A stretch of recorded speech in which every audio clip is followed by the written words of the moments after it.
yedi ebremu na eye benade menche because one of my money na enya sem kutwa yedi efie ni amona ne nsem no ye ka bom na yedi gu edaba mu bia na asore enso afiri enkonya so enso edi amamonti live on Facebook it is all maya tumika nebra live on Facebook oba like share ni job comment enso photo ana say we dey ko set boss ni nebo eye Costa TV Kikos na ebo shoho obo shoho no ma na wa like wa share no job comment enso ede atworm ede amaye na bibia so akoyi yes so live on Facebook YouTube rather and also live we face no team ni digital scanner na wabo channel 514 and also onsa enso ebeka ye wo ho etisa and enso esi etie e ho no midi e Collins Afane camera man on duty Richard onu ade gire chide ede MCRO Benes and Mr. Omar bin Abdallah omo enyina boye ana yedi gumede no enso ede mamo production team no dey broad I said the DBI canon ya Professor Kwame Bafoje omunyina eboa ana yedi dwedi no enso edi ebramu enso ewa ha everyday Philisamri kopim se dubako ebebo yeba sore na dwedi nkan no enso atoaso edi amamo enso ewa ha enti ye chekoda yebedi komo na yedi amona nsem no go ewia na betwamo abam da amona nsem no enso edi atomo so na sisi ayi me kwaba me ba na me de amona nsem no dakra edi egu edi amamo de ekoso ewo transfer sinim ana isa ene Cisco issues no yebedi won komo me kwaba sisi a na ya de amona nsem no egu edi amamo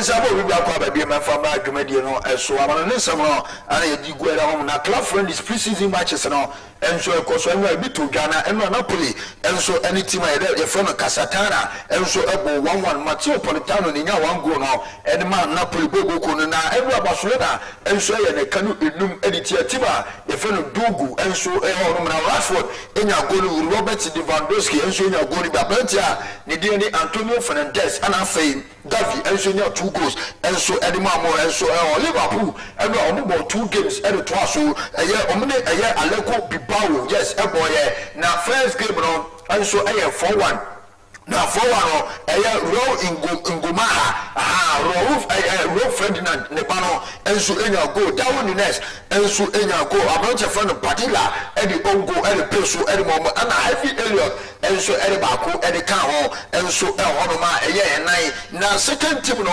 enso ehye Bilbao e kan nyensa omo atibu mienu Mohamed Salah Gali ana Cody Gakpo enso enya 2 goals ede kan ho na Gakpo na enso enya ongo ede ma Aleko Bilbao yede ewonsem no ede mamo ene 4 o'clock by Leverkusen ene Pisa ebo Sanso ana tibare die ne Empoli enso ene Sassuolo enso ebo eno 4:30 Nottingham Forest enso ene tiba de ene Fiorentina enso ede ebom enso ehoroma yede ewonsem no ede amamo na Champions League qualifiers no say aneti and 5:30 and 5 p.m. no Mamo FF and AC Copenhagen and so ebo Sanso ana Dynamo Kiev and so the team from Pafos and so ana ebo and Sarah Rangers and Victoria present and so Eddie Aboma yedi wansem no Eddie Amamo Benisi move ni yakwa na ayamame abrantia the David Luiz ono we sia kan eda ma Chelsea pay wabo eda ma Arsenal na ne metene se tima ne de pofa enso eho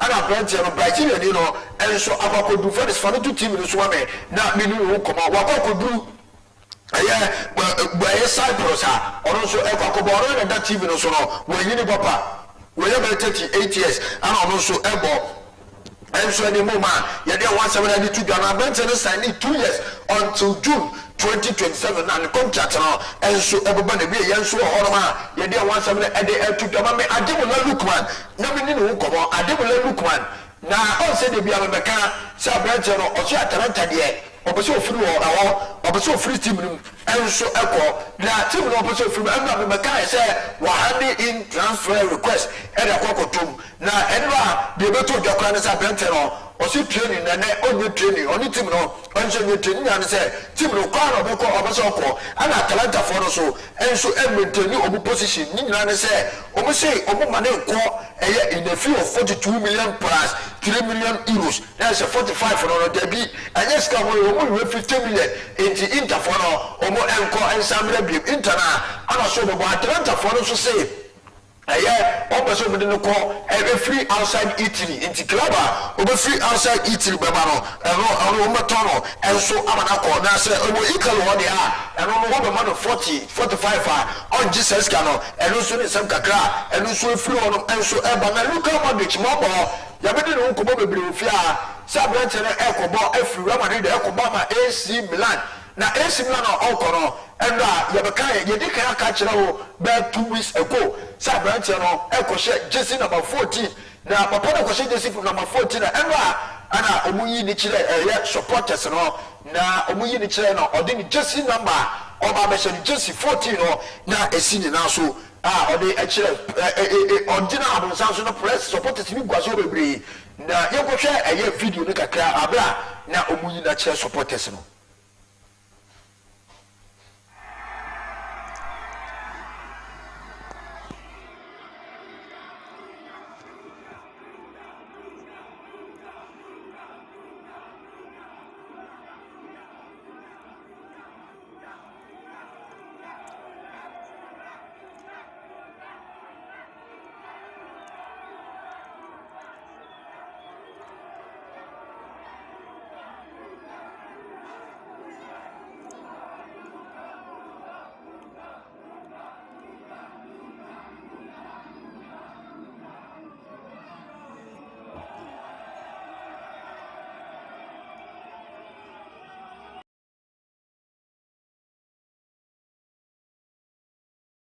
kema koso ewo esimla kromo onoma yede enwonsem no ede amamame eya aprantia ne din enso de Fabio Miriti ono mo fuda ene ma Juventus na the coach Ugo Tudor or Ababa Tudor says aprantia we die say Inter Juve no ma tono pade ono pade o ma koda no enso enko na koda no enso e kan plus no na koda no ebo ho body ye pass koda no boko de na say ene mo ko for player onim bot say koda no na so onim bo e de say koda no enti sa ena eno sa ne de obeti ase enso amana kwa e de ho asem no ede emamo mame Patrick Schick ono Liverpool for striker ono ede ni mo ede mo na ono endra ede beto just why extending the contract and so ede mo until June 2030 ono ede that team so no na the coach Erik ten Hag ana wa ba ko da na ba so say why wa pa no mo de pass branch no and so I extending the contract and so ede mo ma ede wan sem no ede to da mame remanded me come and do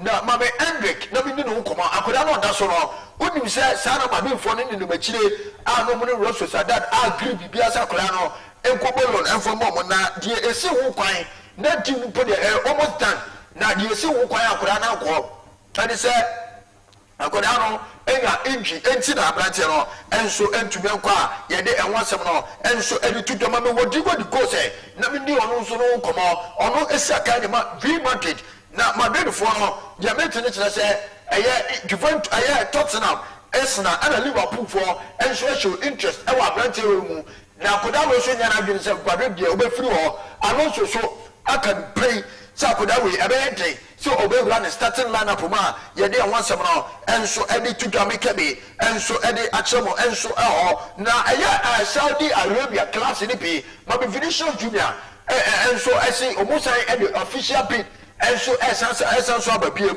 na o decide say akoda no o mefo ne furo ma me apparently for Vinicius dem ni no ko na Vinicius so onya na dwe say Madrid o mefuro o ne nyan say o say skema o twetwe no Madrid for na mfa ma no 24 million euros bia skia o beje enso o man say na contract no onu so assign enso no ma ye de enwasem no enso ebi tutu amekabe enso de acham onim say Madrid for ne mechire na say na mo ne mechire nyo mo pam fure nyina o mani di Vitinha chi ano mo si Vitinha no ye di na chi na bom ebe njensa akoda no yensa ebe ka no so obewa bebo enso ade ma V-money da ye de enwa asem no enso ade amamo enso ewo show no so na yekọ hwe V-money for the place na enda bebe ka se o man rival Madrid City amoba be training na omoba training ahead of season amoba bono ana de eba ne chese enwa omo medicals ade ma place no yekọ na yetwe video no kakra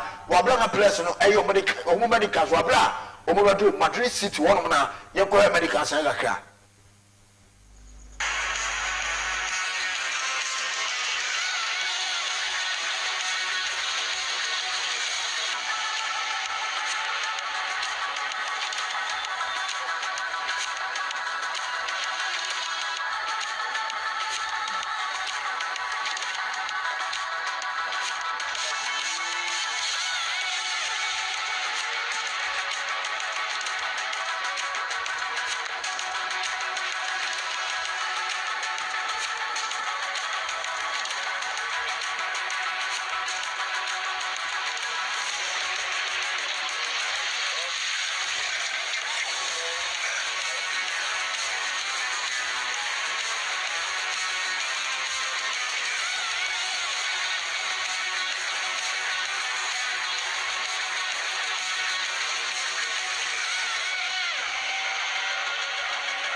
ene de course Madrid City one ma place no enso eyo mo medicals aye de won sem no enso edi to dama me Andres Christensen na me ni no nkomo oya Barcelona ni defender na koda no eye offers bibiri enso ana ba no free eye Saudi Arabia ana bi su free English Premier League dem na o se ono ko ba bia wa rejecting nyina se or fighting for position enso ewo team no mo eye de won sem no e de etu dama me Fabian Vieira na me ni no nkomo Arsenal mo foda omukofa no enso de ne pa ya pro no ba no edema koye onya bi embo na omo say Arsenal for say what obeto no 30 to 35 million euros and this guy omo beje na VIP2 guy F4 enso no ma chase enso edi nkomo say branch no omo so enso sabekana ye de enwansam no e de etu dama me Jacob Kivo na me ni no ko na we Lucas Barredo ono ena that team no so na Lucas Barredo no Germany no say Madrid for ye PSG for say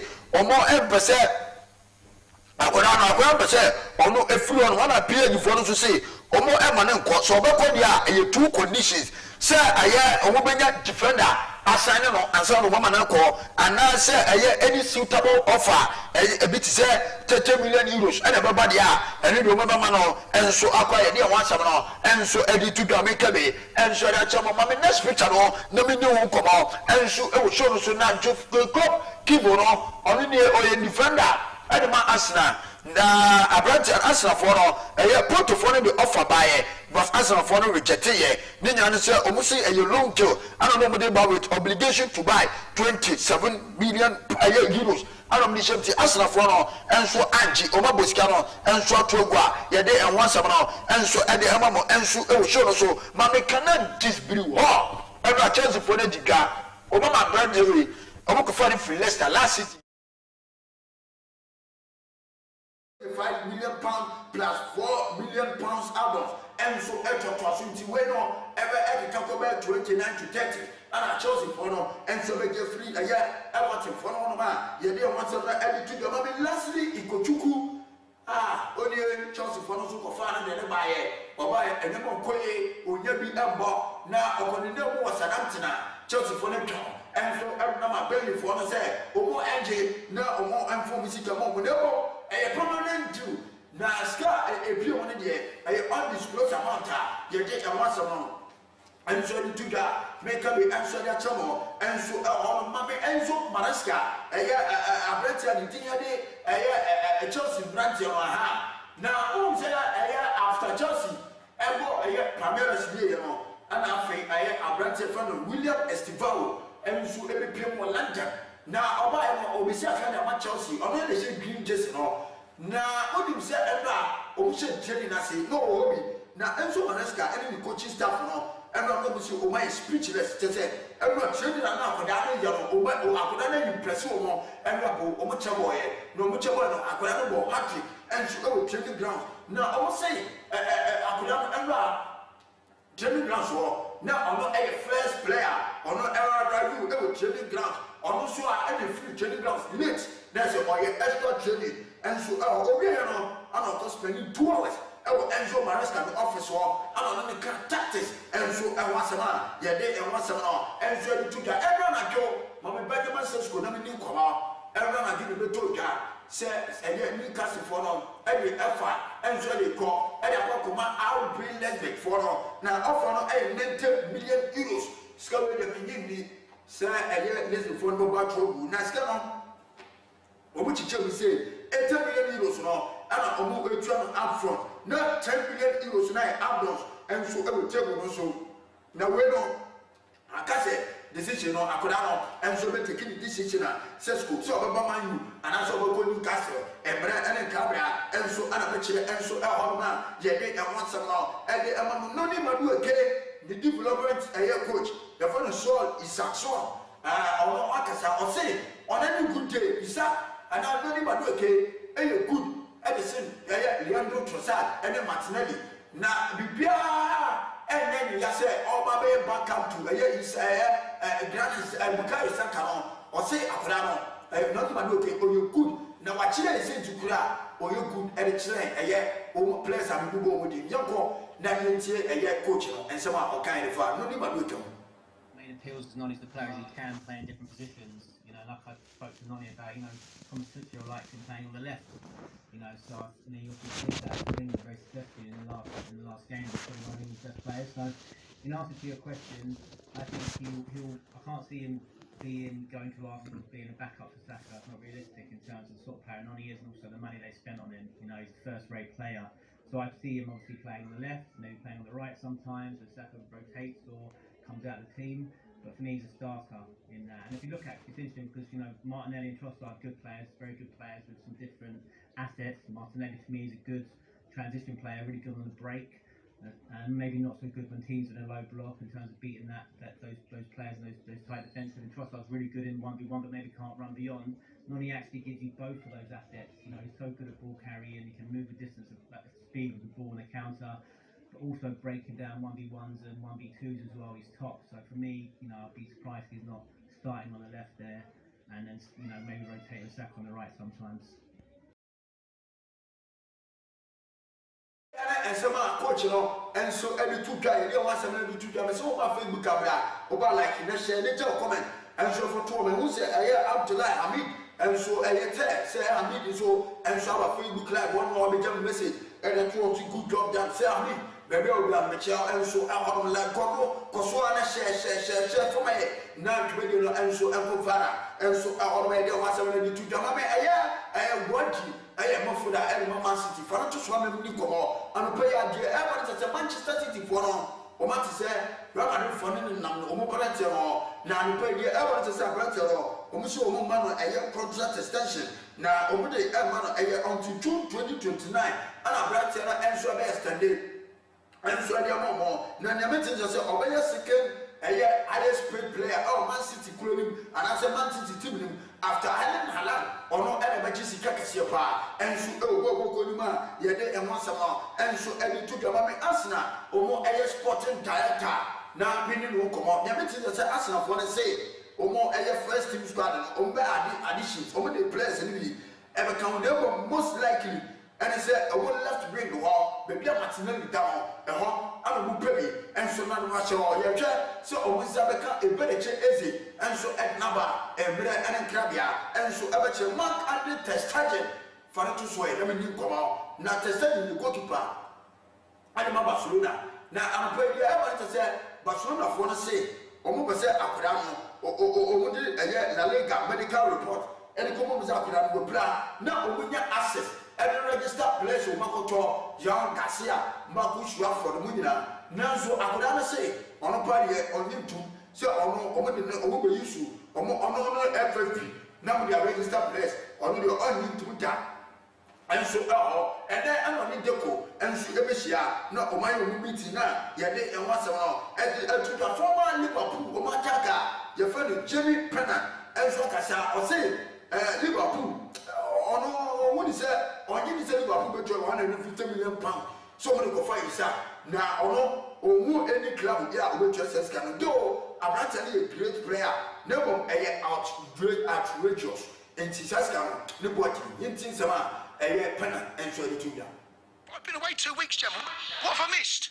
You've missed well, I would say you've missed a lot, but you've missed a lot. You've missed a lot of excitement between Liverpool, Newcastle. Oh, is it getting the Newcastle fans getting all? What are you lot up to, Liverpool? Honestly, you lot, the hypocrisy of Liverpool fans is unbelievable. Trent leaves a couple of weeks ago.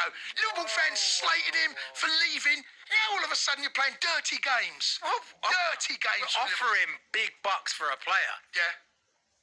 We're offering top dollar, as in more. English record potentially. Offer more. We are. We're going to go for a second bid. Don't worry about that. You lot, the hypocrisy for Liverpool fans. If you want to be the best, you got to buy the best. Simple as that. Okay, so tell me what's happened in terms of the bidding. Well, basically, they've gone in with, obviously, the valuation of Isak is 150 million. That's what the valuation, that's what they said it's worth. Right. Liverpool obviously went in with a bid of 110 million. Right. It's not 150 then? It's not 150, 110 million, and then there'll be add-ons. Right. And I think the total package was high, north of 120. So I don't know if it was 125, 128. Right. So it's not 150. It's not 150. But I think it's the initial fee. Right. I think they want more than 110. I don't know if they want 120. The rumours that I've heard was the structure of the payment as well. Right. So on higher up front, obviously that will help with the PSR. Right. And the starting price has got to be higher. So if they start at 120, and then the add-ons could bring it up to 140. So it's still not 150 yet. I'm not hearing 150. I can't see anyone paying 150. That's outrageous. Yeah, it was a great player, but I don't see anybody paying 150. And some and so the Catana Talk Sports are also edited the idea of some edited and I thought for the say, Omukachi Barcelona for £26 million on the Mubutia, and so Eddie Akofa Mark Casado. Now, Brazil and so Yanakane, say Barcelona team will be free, and so I could be a once a month. Eddie Emma Now, I am Mark Casado, Fanato Swami. Now, I have followed Muno, say I am Brazil, on a kissy badger, or on a meeting room, and so Eddie Echema, and so Eddie once a month. And so Eddie Emma. Now, Crystal Palace for, and so any Abrantia, Nedi, any Girona, or right back. I did any Anu Martinelli, or anything come never do before, and so I will that's how the Winima, almost so I ever did come and so therefore Branton one, Yadi and once a more, Eddie to the mommy David West, nobody no come on, David West. Now our coach Edmund Everton, or say on Obenya 6 more signings, and so now 6 more signings, or say a baby or young pa, 2 central Muffonet. And 2 white players, and so on better white blue, and some drama for this also, and so Elian, and so Yade and once a more, and so Eddie Tuga. Now, Mammy Julius good day, Barcelona, Demetri said, Abrantian or contract extension or opening the Jim Comebe, Bibia, Yan, player on any club in our lowest ring, Omar Pruvu, as in Sanchez and Captain in our next step. And so, and some Brighton ever sign it until June 2030. Now, announcement and so about Nalam Party, a former coach Edmund Newcastle. And I say, Benjamin Sesko, MPK, or say, Benjamin Sesko, MPK, Newcastle. I have a Rubin Amaru team now. A big trouble at Manchester. Now, oh, maybe a United for, and so a terrible position. And Manchester United, Etienne, and Sama, Alan Padu, and for Manu team. it's going to leave them in a terrible position. You know, it looks to me like Newcastle accelerating this quickly to try and take Man United out of the ballpark. It looks like Man United have got to do some business, maybe Garnacho to Chelsea or something like that, to fund this striker, whichever striker it is. And it looks like Newcastle are trying to sort of cut them off at the pass. Yeah.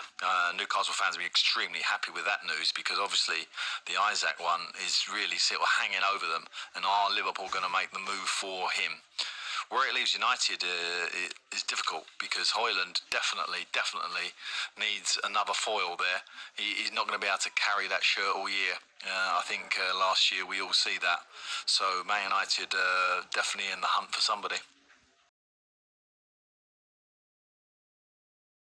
And some Alan Padu and so can I give her a ball. I'm not saying or no, my difference on when you say you could. I'll be able to be answered, you know, ahead of next season, League over. So I guess 6th and 8th position or a bad thing, and I'm Manchester United. Who difference in the say, you that. They have a very, very good season, and the new signings go and do what I expect them to do. Konya and Mbeumo are very good players. I think it's realistic, but anything higher I don't think is possible unless they have a great 3.5 weeks of the window and bring in some better defenders, another centre midfielder and a goalkeeper. But looking at that squad of players, I watched the game last night against Everton. It was on Sky Sports, and I thought going forward they looked a lot better in midfield as well, but defensively still not good enough for me. Okay, so work for them to do still, like you're suggesting there. But like I say, it wasn't really that long ago where they were so dominant in the league. And often, okay, you've got to go back to when Sir Alex Ferguson for the last time that they won the Premier League. But some might say top 8 is not where Manchester United should. In your lifetime, so you don't get the right to just finish in European places. Manchester United have got a lot of work to do. And I think Manchester United fans, they're on board now of like where their club's at. They're not deluded and think that, we've got Konya and Mbeumo, maybe a couple more, we'll be in the top 4 or the top 6. They won't be. The standard's that good in the Premier League.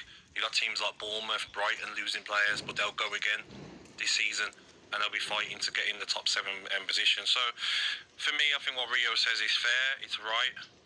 And if they finished in 15th position last season, then top 8 is a fantastic season, isn't it? And so on, Gabriel Balaho, and so and Thomas Stepper, Ghana, you know, on say, and I'm saying we told us a rape case be and so for no, now for them to swim in a new come, another player, Waka play a magistrate court, and so our man Omuko, and so our castle no say, and then a court here, and so a person now say I have 5 counts of rape and a 1 count of sexual assault, and then on a pay. Now we don't say. Thomas Partey is appearing charged with raping 2 women. He was charged 4 days before leaving Arsenal back to a 3rd woman. These alleged offences took place between 2021 and 2022. Let's go straight to Westminster Magistrate.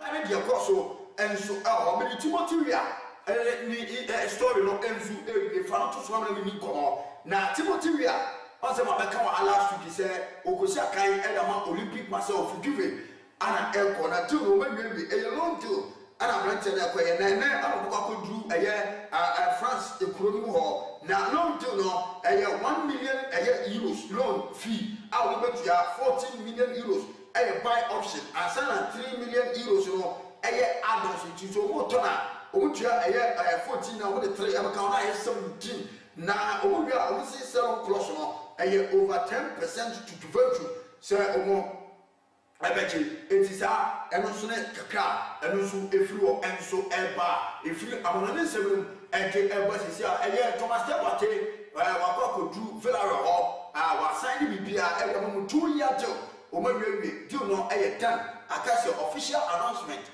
And so everybody took that, and so I did what some now, and took that, and so now and Chelsea, and some sort of Omuchini, so and so Kubaba, and renting new place now, and a good place, and so I report here, you get what some now, and the Mammo, me come one bar, na me ba me de fisa mo kakra e de go e de ho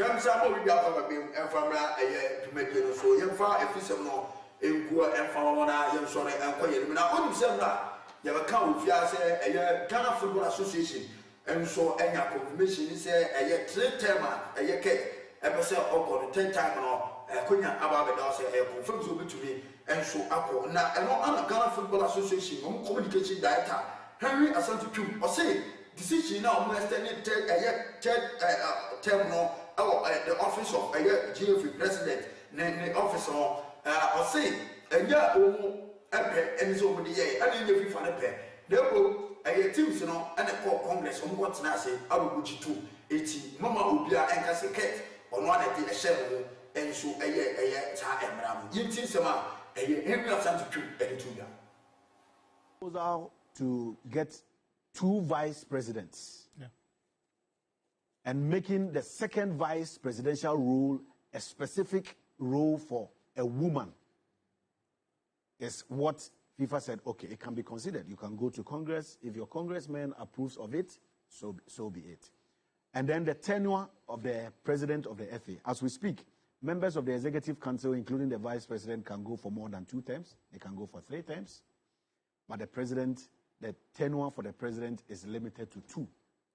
So part of the proposal and the suggestions and the petition that came from the membership of the FA was to extend it from a 2-term tenure to a 3-term tenure, just like the executive council and then the vice president of the association.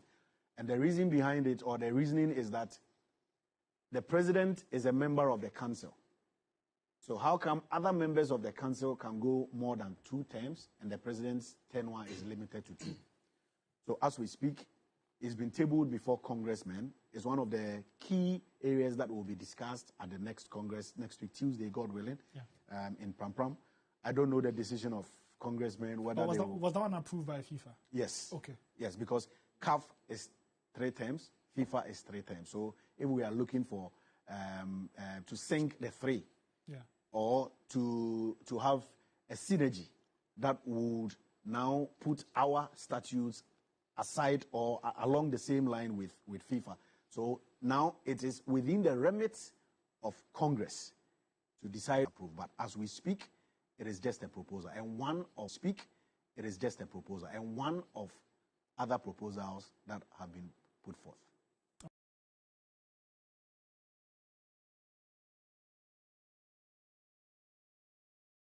Communication director at the Ghana Football Association, and Santi Yatsen and Canana, Mamma, so you are blessed for Namu Como, and Ghana Premier League officials, you told you first 5 matches and all. Say Anna Ebeye, Namu Como, and so Fanchamo. Omo Nations FC, and so Ewo Kumasi. Now Omo will Buffy, Ewo Shodu, no money Tima, the Dean Eddie Blacum Chelsea, and so Omo Yawani and Ghana Stars, Ebo Ewo Toma, now Omo, a Coast Stars. And so now also say Anna and so first game no Chelsea Anna Airbo now Gostas Kumasi no money Holy Stars and so Abo a year is ma no a year out of lands and so feel no matter how to folk and so and kind no matter how to folk again United ever for Motos Money. Na omo game no e home ana omo betina enso abo Dream Chelsea omo call away no money 11 wonders enso abo fie be United omo call away no money kotoko enso actually fie enso abo enso na how to go former player and I say former Mofoda or boy everyone vision FC the funny Gideon Asante Yaboa or the new children with Minister permanent do about it all and so Ekusia can and a moment so Anna Brent Fano remember Adamako watching also a Acadans or Moringa also in the nature with Piana Stars or 3 years and said Yaboma yet there was some to the mammy Prince Obuquajaman Farotoso na ogo media man na nyameti say oniko to call and common and competition so je chire ye pa sa brand no encho be jatu so obekwakopo enso enyamako to kwa yeti enwasem no enso edi to da Frank Duku enso asanye bibia elema heart to folk okwakopo enso edi amoma yeti enwasem no enso edi etuga asante kotoko enso akofa kini ya felo tozo morifini na ever amu wie bia omo confirm no na so no fa to so na mini no komo enso ti oni news striker ono so aba cancer enso e kotoko bogo ni ma yete enwasem no ede entuda na ya me amochina na amputintima omo ewo kurum ha yes ye nwa no na asemi omo ye disebo omo tumi popo omo bo basketball ni agade no omo nso eko competition ewo kan na omukoba ya no omu ekowini ye edema Ghana na me amochina omo de medals eni de omunya ye nyina ede ko emenchima the palace na omo de akochire Kuroda na so ewo kasebia oni omo nso enso aka nti ye yanpa na wotwempemu 80 de ko be na hono na sa ehyiemu no enso abaso enso ewo menchima dia yede enwasem no enso edi tuga medin sawnu besi wa ha ne o mamenya birthday wish we na yakoye ni mbere fa to suma me na we de de maneme mamehwe yes na madam yo that TV na o ye fa no madam lastly Luna Apana lastly Luna Apana ono senior nurse ewo Cape Coast Technical University Clinic ho ano senior nurse enso ene na hoja ene madam happy birthday enso enko enfama nyame onhira na onyo kese de onso so bia ne nhira na omo kwatenten a mudi bom neska bebri enso mbra onsem enti madam nurse enti sa ana etie enso mis no mi twa be chano ana enti sa enti attendance no Mrs edino mebobi lastly Luna Apana o say wow enti Mrs no o wale o ene flebu wali o ti madam you wali ti e be na ye de wash o enti madam happy birthday enso confirm o eduma wo ye no o bu eduma pa e ma Cape Coast and Central region e man mo nyina ti ono no o CCTU clinic one na hono wo o ye senior nurse o nti ukwa wo de hwene nim ti ukwa o be ho kama ha do no anu ha me de no do miti me ko na ma kwa ti madam ye fa Costa television so Costa workers ni na esi anope o show happy birthday ya so ko enso e ha enti e no ye si na comedy kan enso atwa so e de amawo medin and promise afane Richard enso eni gina camera na chi enso e de emaye MC ho Benes o eni Mr. Omar bin Abdallah